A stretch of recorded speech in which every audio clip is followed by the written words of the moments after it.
അല്ല, നമ്മൾ എങ്ങോട്ടേ പോണത്? ഞാനും അതാ ആലോചിക്കുന്നത്. നമുക്ക് എങ്ങോട്ടെങ്കിലും മുങ്ങിയാലോ? എനിക്ക് അച്ഛന്റെ മുമ്പിൽ ചെല്ലാൻ ഒരു പേടി. എന്തായാലും എല്ലാം ഒരിക്കലും അറിയും. എന്നാൽ അത് ഇന്ന് തന്നെ ആയിക്കോട്ടെ. നമുക്ക് അച്ഛന്റെ അടുത്തേക്ക് തന്നെ പോവാം. അയ്യോ, വീട്ടിൽ പോകാൻ പറ്റില്ല. എന്റെ തല വിട്ടും. അതിന് തെറ്റിയത് ഞങ്ങളല്ലേ? കൂട്ടി നിന്നത് ഞാനല്ലേ? ഇവള് പറയുന്നതിലും കാര്യമുണ്ട്. നീ വീട്ടിലോട്ട് വണ്ടി വിട്. രണ്ടിലൊന്നും അറിയണം. എന്തൊക്കെ പറഞ്ഞാലും ശരി, വീട്ടിൽ പോകാൻ പറ്റില്ല. കുഴപ്പമില്ലാത്ത രീതിയിൽ ഞാൻ കൈകാര്യം ചെയ്യാം. നീ വണ്ടി വിട്. എനിക്ക് പറ്റില്ല. ഡ്രൈവർ, ബാലേട്ടൻ പറയണത് കേട്ടാ മതി. വണ്ടി എടുക്കാൻ. നീ വണ്ടി ഇടറേ.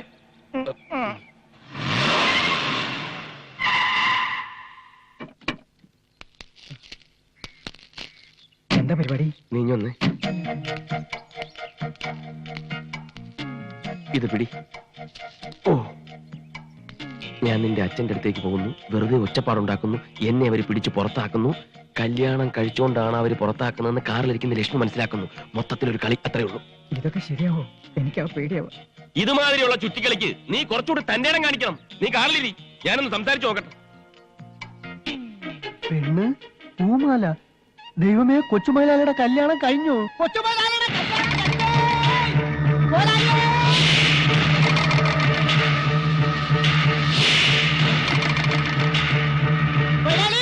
നമ്മുടെ ഉണ്ണിക്കുട്ട കുഞ്ഞിന്റെ കല്യാണം കഴിഞ്ഞു. പെണ്ണും പൂമാലയൊക്കെ ആയിട്ട് ഇങ്ങോട്ട് വരുന്നുണ്ട്. ഒരു കാര്യം പറയണ്ട. ഒന്നും പറയണ്ട. എന്നെ അറിയിക്കാതെ കല്യാണം കഴിച്ച് പെണ്ണിനെ കൊണ്ട് ഇങ്ങോട്ട് വരാൻ അവനങ്ങനെ ധൈര്യം വന്നു. ഓ, അത് ശരി. ഉണ്ണിയുടെ കല്യാണം കഴിഞ്ഞെന്ന് തെറ്റിദ്ധരിച്ചിരിക്കുകയാണ്. എന്താ ഒന്നും മിണ്ടാത്തെ? ഒരു പെണ്ണിനെയും കെട്ടി വീട്ടിൽ വരുമ്പോ ഇങ്ങനെ ഞഞ്ഞ വർത്താനം പറഞ്ഞാൽ എങ്ങനെ? ഒരു തീരുമാനം ഉണ്ടാക്കാൻ ഞാൻ പോവില്ല. ഇല്ലേ? ഇല്ല. അയ്യോ, അയ്യോ, തീരുമാനമെടുക്കാൻ നീ ആരാടാ? ഒടാ വെളിയിൽ. എന്റെ മോനോടൊപ്പം ഈ പടി കയറാമെന്ന് നീ ഒരിക്കലും വിചാരിക്കുന്നടി.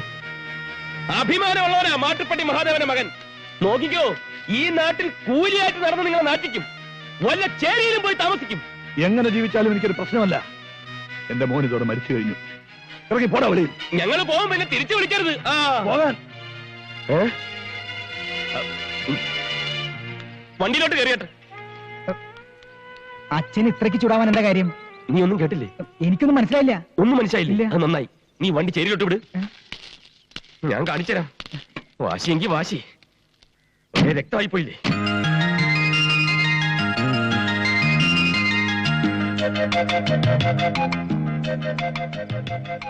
ബുദ്ധിമുട്ടായല്ലേ? എല്ലാം ഒത്തിണങ്ങി ഇത്ര പെട്ടെന്ന് ഇങ്ങനൊരു വീട് കിട്ടുമെന്ന് ഞാൻ വിചാരിച്ചില്ല. ഞാനത് നേരത്തെ വിചാരിച്ചു. എന്നാലും എത്ര നാളെന്ന് വെച്ചാ ഈ വാശിയിൽ ഇങ്ങനെ കഴിയുക? വാശിയെന്ന് വെച്ചാ വാശി തന്നെ. ചെറുപ്പം പോലെ ഞാൻ അങ്ങനെ. സത്യമായിട്ടും നാളെ മുതൽ കൂലിപ്പണിക്ക് പോവോ? പോവും. അതിന് നീ എന്നെ തടയരുത്. ഇതെന്റെ പേഴ്സണൽ വൈരാഗ്യമാണ്. അങ്ങേര് മറ്റേടത്ത മാട്ടുപ്പെട്ടി മഹാദേവനാണെങ്കിൽ ഞാനാടെ മകനല്ലേ? എനിക്കുമില്ല അഭിമാനം. പിന്നെ മോളെ, പുറത്തേക്ക് ഇറങ്ങി ആരുമായിട്ടും വർത്താനം പറയണ്ട. നമ്മുടെ സ്റ്റാറ്റസിന് പറ്റിയ ആൾക്കാരേ അല്ല, ചേരിയ നുണയെ പറയൂ. എന്നെ പറ്റി പറയുന്ന ചില നുണകൾ കേട്ടാ നീ ഞെട്ടിപ്പോവും. ആരെന്ത് പറഞ്ഞാലും ഞാൻ വിശ്വസിക്കില്ല. എനിക്ക് എന്റെ ബാലേട്ടനെ എന്നും ഇങ്ങനെ കണ്ടാ മതി. എന്നും ഇങ്ങനെ കാണും, അതാ എന്റെ പേടി. അതെന്താ? അല്ല, മോളുടെ ഈ വിശ്വാസം മാത്രം മതി എനിക്ക്. നീ ധൈര്യമായിട്ട്. ആരാത്? ചേരിയിലെ ഏതെങ്കിലും നുണയന്മാരായിരിക്കും. മോൾ ഇവിടെ ഇരുന്നാ മതി, അങ്ങോട്ട് വരണ്ട. ഞാൻ പോയി നോക്കിച്ചു വരാം.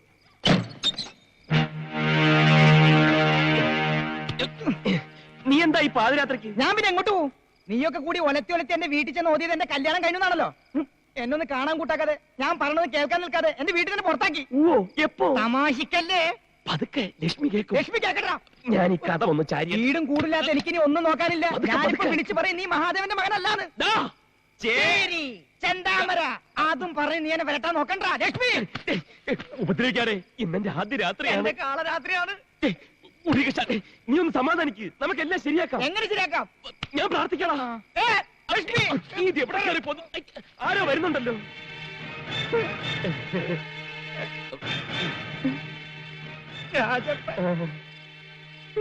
പ്രാർത്ഥിച്ച ഫലം ഉണ്ടാവും. പോയി എവിടെയെങ്കിലും രക്ഷപ്പെട്ടു. ബാക്കിയാണ് ഞാനേറ്റ്. അങ്ങോട്ട് അവിടെ പോന്നു. രക്ഷപ്പെടാം. അവിടെ ഫസ്റ്റ് നൈറ്റ് നടക്കല്ലോ. വേറെ എവിടെയെങ്കിലും പോയി രക്ഷപ്പെടും. അവന് നിന്നെ മനസ്സിലായിട്ടില്ല. പോയി രക്ഷപ്പെട്ടോ.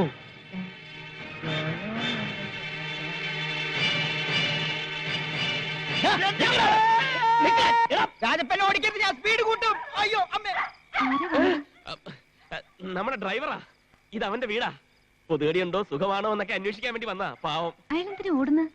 എന്തോ അത്യാവശ്യം ഉണ്ടെന്ന് പറഞ്ഞു. കൂടെ ഒരാൾ ഓടുന്നുണ്ടല്ലോ. അയാൾക്ക് എന്തെങ്കിലും ഒരു അത്യാവശ്യം കാണും. ചേരി പ്രദേശമല്ലേ, നീ വാ. നീ എന്റെ പഴം ചവിട്ടി പിതുക്കരുത്. എടി ചാന്തേ, ഇങ്ങോട്ട് വാടി. നമ്മുടെ മോളും മരുമോനും ഊട്ടിക്ക് പോയിരിക്കുന്നു, ഹണിമൂണിൽ. അതിന് നിങ്ങൾ എന്തിനാ എങ്ങനെയായിരുന്നു തൊള്ള പറക്കുന്നേ? മോൻ ഫോൺ ചെയ്തപ്പോ കേട്ടതല്ലേ? നീ അപ്പൊ ശരിക്കും കേട്ടിട്ടുണ്ടാവില്ല.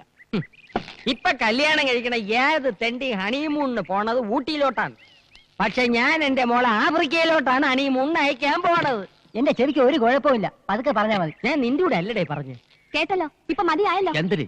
ഊട്ടി എന്തിനേ ഭരണി പൊക്കിക്കൊണ്ടുവരണത്? അവക്ക് മാങ്ങ അച്ചാർ വലിയ ഇഷ്ടമാണ്. അവിടെ ഒരു മാങ്ങ അച്ചാർ. അവളുടെ അടുക്കളയിൽ 24 കൂട്ടം അച്ചാർ കാണും. എന്നാലും ഒരെന്നാലും ഇല്ല. അവൾക്ക് അവിടെ പരമ സുഖമാണ്, ഒരു കുറവും വരില്ലടി.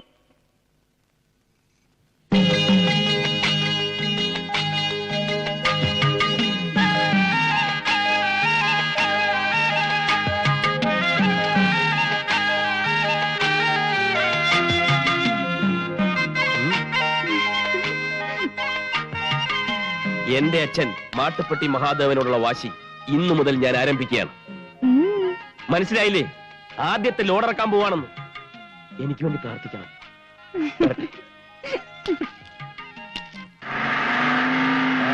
വരുന്നുണ്ട്. വണ്ടി പോട്ടെ. ലോഡെങ്ങോട്ടാ? മാട്ടുപ്പെട്ടി മഹാദേവന്റെ വീട്ടിലോട്ട്. മാട്ടുപ്പെട്ടി മഹാദേവൻ എന്താ ഇടപാടിത്?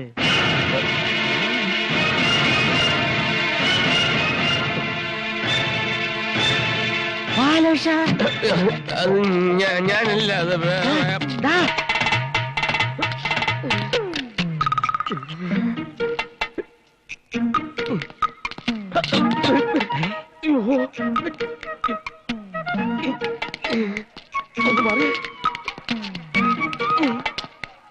എല്ലാം ഒരേ നിറവും തലയിൽ കിട്ടും. അയ്യോ, ആള് മാറിപ്പോയി. ആരുടെ?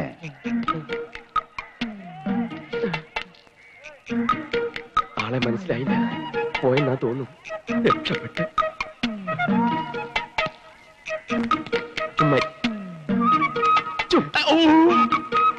നീ? അതെ, ആള് മാറിപ്പോയിട്ടില്ല. ചുവന്ന ഷർട്ട്, കള്ളിമുണ്ട്, തലേക്കെട്ട്. കണ്ടാൽ അറിഞ്ഞൂടെ ഞാൻ വെറും കൂലിയാണെന്ന്. കൂലിക്കാരനോ? ഇന്നുവരെ അങ്ങനെ അല്ലായിരുന്നു. നിങ്ങളെ മോളെ കെട്ടിയതുകൊണ്ട് അങ്ങനെയായി മാറേണ്ടി വന്നു. അച്ഛനെ അറിയിക്കാതെ പെണ്ണ് കെട്ടിയ കുറ്റത്തിന് എന്നെ വീട്ടിൽ കയറ്റില്ല. അതെനിക്കൊരു വാശിയായി. ആ നിമിഷം ഞാൻ പ്രഖ്യാപിച്ചു, എന്റെ അച്ഛൻ മഹാദേവനെ പരസ്യമായി നാറ്റിക്കുമെന്ന്. അതിന് ഞാൻ കണ്ടെത്തിയ മാർഗമാണ് ഈ കൂലിവേഷം. ഞങ്ങൾ എവിടെയാ താമസിക്കുന്ന അറിയാവോ? ചേരിയില്, ചേരിയില്. മോനെ, എനിക്ക് എന്റെ മോക്കും വേണ്ടി നീ അനുഭവിക്കണം ത്യാഗങ്ങൾ. നീ വലിയവനാണാ, വലിയവൻ. ഇനി എന്തിനാണ് ചെയ്യേണ്ടത് എനിക്കറിയാം. ഞാൻ ക്വാരിയിട്ട വെള്ളം ഞാൻ തന്നെ ത്യാഗിക്കളയാം. ഞങ്ങളെ അച്ഛന്റെ വീട്ടിലേക്ക് താമസിക്കാൻ ക്ഷണിക്കുകയാണല്ലേ? അതിന് മാത്രം അച്ഛൻ എന്നെ നിർബന്ധിക്കരുത്. ശരി, അങ്ങനെ അങ്ങോട്ട് നിർബന്ധിക്കുകയാണ്. അച്ഛാ, അച്ഛാ, അച്ഛാ, അച്ഛാ, അച്ഛൻ എന്താ ഒന്നും മിണ്ടാത്തത്? പ്രശ്നങ്ങളൊക്കെ തീർന്നു, ഞങ്ങൾ കൂടെ വരാൻ തയ്യാർ. മഹാദേവന്റെ വീട്ടിലോട്ട് പോട്ട്. അയ്യോ, അയ്യോ, മഹാദേവന്റെ വീട്ടിലോട്ടാ?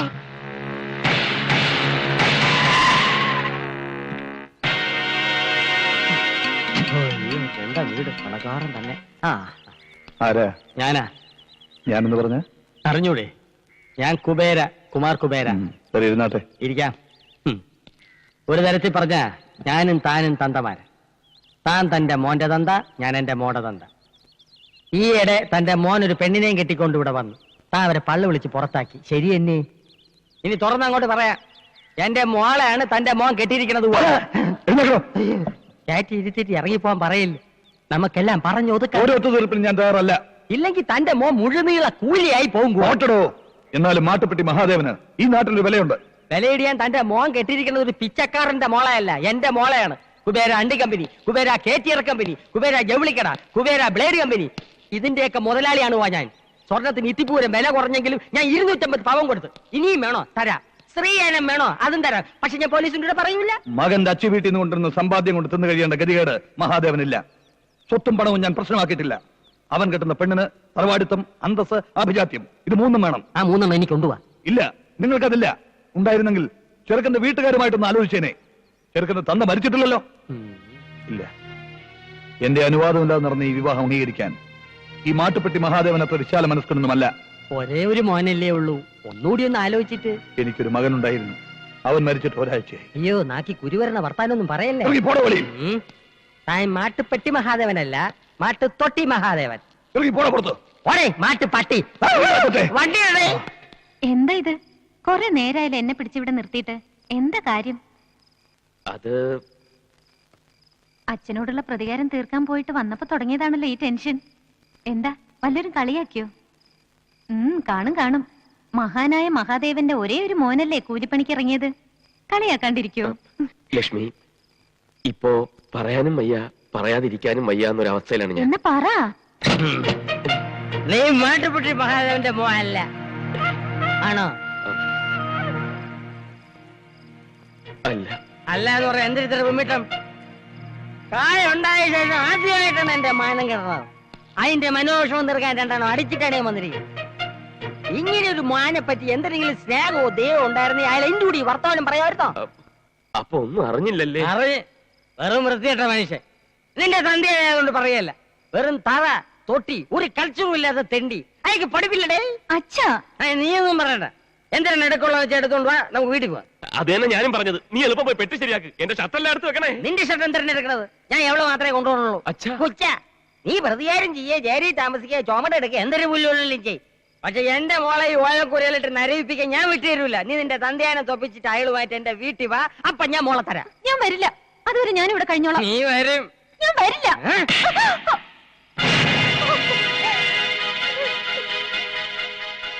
അവള് കുബേരയുടെ മോളാണ് എന്റെ കൂടെ വരും. എടേ, അവന്റെ അച്ഛനെ ആട്ടി പുറത്താക്കിയപ്പോ ഞാൻ തീരുമാനിച്ചാണ്, നീ മഹാദേവന്റെ മോനായതുകൊണ്ടാണ് എന്റെ മോളെ തന്നത്. ഇനി നീ മഹാദേവന്റെ മോനായിട്ട് വാ. വെട്ടിറേ. വരൂല്ല. ആടി എടി വരെ. ഇല്ല ബാലേട്ടാ, എന്നെ പറഞ്ഞയക്കില്ല ബാലേട്ടാ. ഇല്ല ബാലേട്ടാ. പോവാൻ നേരത്താണ് അവക്ക് ഭർത്താവും കൂടി ഒരു ന്യായം. ബാലേട്ടാ, എന്നെ കൊണ്ടുപോകാൻ പറ. വണ്ടി താടിക്ക് തീ പിടിക്കുമ്പം ബീഡി കത്തിക്കരുത് ഉണ്ണികൃഷ്ണ. എങ്ങനെ ചിരിക്കാതിരിക്കും? ചട്ടനെ പൊട്ടൻ ചതിച്ചാൽ ഇങ്ങനെ കിടന്ന് ഇളിക്കാതെ എന്റെ അവസ്ഥ മനസ്സിലാക്കിയിട്ട് എന്തെങ്കിലും ഒരു വഴി പറഞ്ഞാടാ. ഇനി ഞാൻ ആലോചിച്ചിട്ട് ഒറ്റ വഴിയുള്ളൂ. വേഗം പറ. നിനക്ക് വേണ്ടി ഞാൻ പ്രാർത്ഥിക്കാം. ശവത്തി കുത്തരുത്. എന്നെ കുരുക്കിന്ന് ഊരാക്കുടിക്കിലേക്ക് ആക്കിയതിന് ദൈവം ഓൺ ദി സ്പോട്ടിൽ തന്ന ശിക്ഷയാണത്. അല്ലെങ്കിലും അവളെ കൊണ്ടുപോയതിന് നിനക്കെന്തത്ര വിഷമം? നിന്റെ പ്ലാൻ പോലെല്ലാം നടന്നില്ലേ? കൂടെ താമസിക്കാൻ അസലൊരു പെണ്ണും, പിന്നെ അവളുടെ സ്വർണവും മറ്റോ അടിച്ചു മാറ്റിട്ടുണ്ടെങ്കിൽ അതും നിനക്ക് മുതലായില്ലേ? ഇനി അവള് പോയാലെന്ത് വന്നാലെന്ത്? ഉണ്ണികൃഷ്ണ, അവളെന്റെ ഭാര്യയാണ്. ഭാര്യ? ആ വാക്കിന്റെ അർത്ഥം എവിടെ നിനക്ക്? അറിയില്ലായിരുന്നു ഇതുവരെ. ഇല്ലാ കഥകൾ പറഞ്ഞ് കല്യാണം കഴിച്ചപ്പോഴും 2.5 കോടി വരുന്ന സ്വത്തിന്റെ ചിന്തയെ എനിക്കുണ്ടായിരുന്നുള്ളൂ. ജീവിതത്തെക്കുറിച്ച് അറിയില്ലായിരുന്നു. ഈ സ്നേഹത്തിനൊക്കെ ഇത്ര ശക്തി ഉണ്ടോടാ? നീ ആ ചേരിയിലെ പെണ്ണിനെ പ്രേമിച്ച് പിന്നാലെ നടന്ന് തല്ലുകൊള്ളുന്ന കണ്ടപ്പോ ഞാൻ കരുതി നിനക്കൊക്കെ മുഴുവട്ടാണെന്ന്. ഇപ്പൊ മനസ്സിലായി. 3 ദിവസം കൊണ്ട് 3 വർഷത്തെ സ്നേഹം ഞാൻ അറിഞ്ഞടാ. എനിക്കവളെ പിരിയാൻ വയ്യ. ദൈവമേ, ഇതേ കൂലി സാഹിത്യം പറയണേ. അപ്പൊ ഇതത് തന്നെ പ്രേമം. തലയ്ക്ക് കൊണ്ടാ. അപ്പൊ മുതലാളിയായാലും തൊഴിലാളിയായാലും പ്രേമം എന്നൊക്കെ പറഞ്ഞാ ഒന്ന് തന്നെ അല്ലേ? സത്യമെല്ലാം തുറന്നു പറഞ്ഞേക്കട്ടടാ. നീ വരൂ എന്റെ കൂടെ. ഇല്ല, ഈ തല്ലുകൊള്ളു പരിപാടി എല്ലാം ഞാൻ നിർത്തി. നീ അവിടെ ചെന്ന് ഓരോന്ന് പറഞ്ഞ് വെറുതെ ശരീരം കേടാക്കാൻ നോക്കണ്ട. ഞാൻ തീരുമാനിച്ചു. എല്ലാം പറഞ്ഞിട്ട് ഞാൻ അവളെ വിളിക്കും. ഒരു കൂലിയായി എന്റെ കൂടെ ഇറങ്ങി വരാൻ തയ്യാറാണോ എന്ന് ഞാൻ ചോദിക്കും. വന്നില്ലെങ്കിലോ? വന്നില്ലെങ്കിൽ വരാതിരിക്കോടാ. എന്തായാലും ഇന്നെല്ലാം ഒന്ന് കലങ്ങി തെളിഞ്ഞാൽ രണ്ടാലൊന്ന് അറിയാൻ പറ്റും. എന്റെ ജീവിതവും രക്ഷപ്പെടും. നിക്ക്. നമ്മൾ ആദ്യം പോകുന്നത് നിന്റെ പെണ്ണിന്റെ അടുത്തേക്കല്ല, പിന്നെ എന്റെ അച്ഛന്റെ അടുത്തേക്ക്. സത്യാവസ്ഥ ബോധിപ്പിക്കണല്ലോ. ഞാൻ പെണ്ണ് കെട്ടിയിട്ടില്ല എന്ന് അറിയിക്കണമല്ലോ. എന്നിട്ട് നിന്റെ കൂടെ ഞാൻ എന്തിനു തയ്യാറാ? ഓക്കെ? ഓക്കെ. നിന്റെ ഈ ഇരിപ്പും മട്ടും ഭാവവും കണ്ടാത്തൊന്നും ഇവിടെ ആരോ മരിച്ചു. മരിച്ചോ? ഇല്ലല്ലോ. ആ, പിന്നെ ആ വഴിവെച്ചു പോയ സന്തതിയെ കുറിച്ച് ഓർത്താണെങ്കിൽ നീ വിഷമിക്കണ്ട. നമുക്ക് അവൻ മാത്രല്ലേ ഉള്ളൂ. പുകഞ്ഞ കൊള്ളി പുറത്ത്. അതാണ് എന്റെ പ്രമാണം. അവനൊരു തെറ്റ് ചെയ്തു, അതും പറഞ്ഞ് എത്ര കാലം അവനെ ഇങ്ങനെ ശിക്ഷിക്കുന്നേ? ആ തെറ്റവൻ തിരുത്തുന്നത് വരെ. എടി, നന്നായിട്ട് പഠിക്കാൻ ഇവിടെ നിന്നാൽ പോരാ. ഹോസ്റ്റലിൽ തന്നെ പോണമെന്ന് കള്ളം പറഞ്ഞിറങ്ങിയത് ഏതോ ഒരുത്തിയെ പിടിച്ചിറങ്ങിക്കൊണ്ട് വരാനാണെന്ന് ഞാൻ അറിഞ്ഞില്ലല്ലോ. നിന്നോടെങ്കിലും ഒരു വാക്ക് അവൻ പറഞ്ഞോ? ഇല്ലല്ലോ. സംഭവിക്കേണ്ടത് സംഭവിച്ചു. ഇനി പറഞ്ഞിട്ട് എന്ത് കാര്യം? ആ പെൺകുട്ടിയുടെ അച്ഛൻ ഇവിടെ വന്ന് മാപ്പ് ചോദിച്ചില്ലേ? ആ കുടുംബത്തിന്റെ നിലവാരം അയാളുടെ സംസാരത്തോട് എനിക്ക് ബോധ്യായി. ഞാൻ ഇതുവരെ ഒന്നും ആവശ്യപ്പെട്ടിട്ടില്ല, ഒന്നും എതിർത്ത് പറഞ്ഞിട്ടുമില്ല. എനിക്ക് എന്റെ ഉണ്ണിയെ കാണാതിരിക്കാൻ വയ്യ. ഏതൊരച്ഛനുമുണ്ട് മകനെ കുറിച്ചുള്ള പ്രതീക്ഷകൾ. അവന്റെ കല്യാണം എന്ന് പറഞ്ഞാൽ ഒരു ഉത്സവമായിരുന്നു എന്റെ മനസ്സിൽ. എല്ലാം തകർത്തില്ലേ അവൻ. സമ്മതിക്കുമായിരുന്നല്ലോ ഞാൻ. എന്നോടൊരു വാക്ക് മുൻകൂർ പറഞ്ഞിരുന്നെങ്കിൽ നടത്തിക്കൊടുക്കുമായിരുന്നല്ലോ അവന്റെ ഇഷ്ടമുള്ള വിവാഹം. എന്റെ സ്വപ്നം പോലെ തന്നെ. മഹാദേവൻ ആരുടെ മുമ്പിലും തല താഴ്ത്തിയിട്ടില്ല. ഇനിയിപ്പോ നിനക്ക് വേണ്ടി മകന്റെ മുമ്പിൽ താഴണോ? അത് മാ.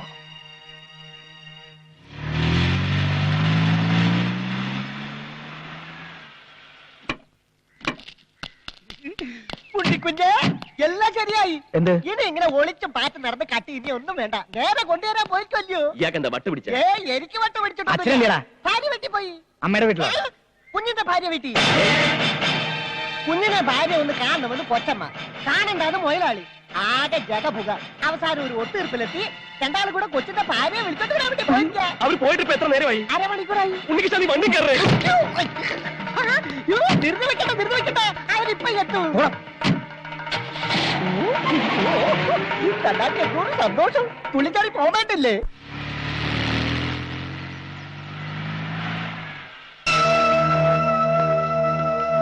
ഈശ്വര, രക്ഷപ്പെട്ടു. നിന്റെ അച്ഛൻ ഇവിടെ എത്തിയിട്ടില്ലെന്ന് തോന്നുന്നു. ഇനിയിപ്പോ എല്ലാം തുറന്നു പറഞ്ഞില്ലെങ്കിൽ ആകെ പുലിവാലാവും. നീ വാ. ഇല്ലേ, എങ്ങോട്ടേറി പോണത്? അല്ല ലക്ഷ്മി. ആര് ലക്ഷ്മി? ആദ്യം നിന്റെ ഈ മുഖംമൂടി വലിച്ചെറി. മുഖം മൂടിയാ? വാ, ഞാൻ എല്ലാം പറയാം. വേണ്ട, നീ ഒന്നും പറയണ്ട. നീ ആ മാധവനെ വേദനിപ്പിക്കാൻ പാടില്ലായിരുന്നു. ചതിയായിരുന്നു എനിക്കറിയാം. അറിയാമല്ലേ? ഇപ്പൊ എല്ലാം മനസ്സിലായല്ലേ? ഇനി ഈ കൂലി വേഷം വേണ്ട. ആ മാധവൻ ഇവിടെ വന്നിരുന്നു. എന്തിനു ഞെട്ടിയത്? സത്യം, ലക്ഷ്മിയെ വിളിച്ചോണ്ട് പോവുകയും ചെയ്തു. നല്ല മനുഷ്യൻ, എന്തൊരു സ്നേഹം. ആ നല്ല മനുഷ്യൻ എപ്പോഴാ വന്നത്? ഒരു അരമണിക്കൂറായി കണില്ലേ? ആ നല്ല മനുഷ്യൻ എങ്ങോട്ടാ പോയത്? വീട്ടിലോട്ട്. ഉണ്ണികൃഷ്ണ, വണ്ടി എടു. മോനെ, നീ മിടുക്കനാണ്, മെലുമിടുക്കൻ. സ്വന്തം അച്ഛനല്ലേ ഈ മുട്ടൂത്തി കളഞ്ഞത്? തന്നെ തന്നെ.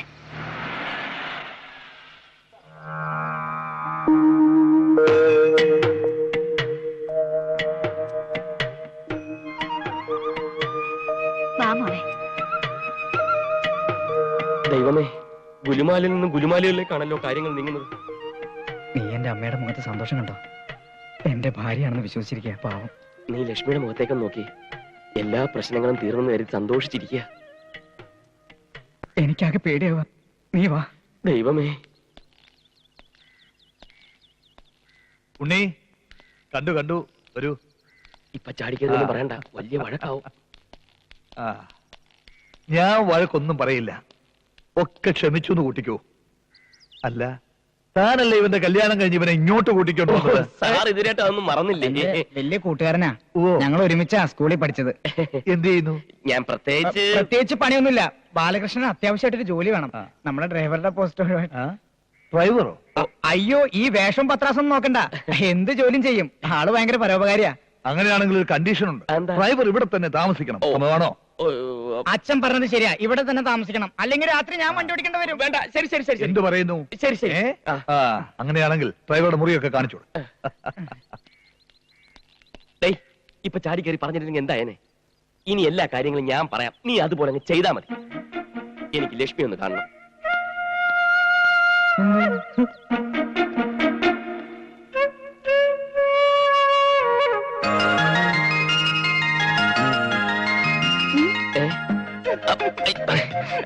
ആരെങ്കിലും കാണും? കാണട്ടെ. ഈ വീട്ടിൽ ഈ കാര്യങ്ങളൊന്നും വേണ്ട. മറ്റുള്ളവർ തെറ്റിദ്ധരിക്കും. തെറ്റിദ്ധരിക്കട്ടെ.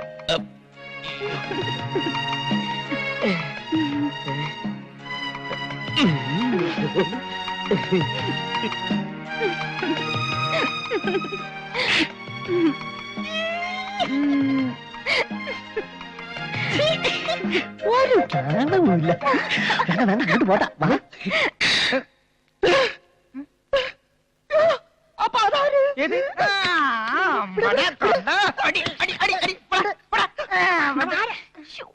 ബാലേട്ടാ.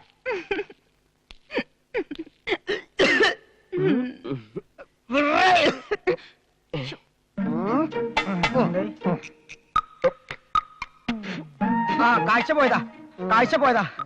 ആ കാഴ്ചല്ല, കരട് പോയതാ. ഇത്രേ ഉള്ള ഒരു കരട്. ഇത്ര ഉള്ള കരടോ? ഇത്രയില്ല, ഇത്രയും. ഇത്രയോ? ദാ ഇത്രയും, അതിൽ കുറയില്ല. ആ, അതിനും കുറയില്ല, മനസ്സിലായി. ചോദിച്ചു പിന്നെ കുത്തി കുത്തി ചോദിച്ചു. ഇതിനൊരു ആദ്യം പെണ്ണുങ്ങളെ അവന്റെ ഈ കരടെടുപ്പ് അത്ര ശരിയല്ലല്ലോ. മച്ചാനെ, എനിക്ക് ഉറക്കം വന്നിട്ട് നിൽക്കാൻ പറ്റണില്ല. അങ്ങോട്ടാണെങ്കിൽ പോകാനും പറ്റാത്ത അവസ്ഥ. ഞാൻ അവിടെ ചെന്ന് എന്നെ പിടിച്ച് നിന്റെ ഭാര്യയുടെ റൂമിലാക്കും. ഒന്നുകളെ നിന്നെ ഞാൻ. ആ, നീ ഇത് പറയണം, ഞാനത് കേൾക്കാൻ വേണം. നമുക്കൊരു കാര്യം ചെയ്യാം.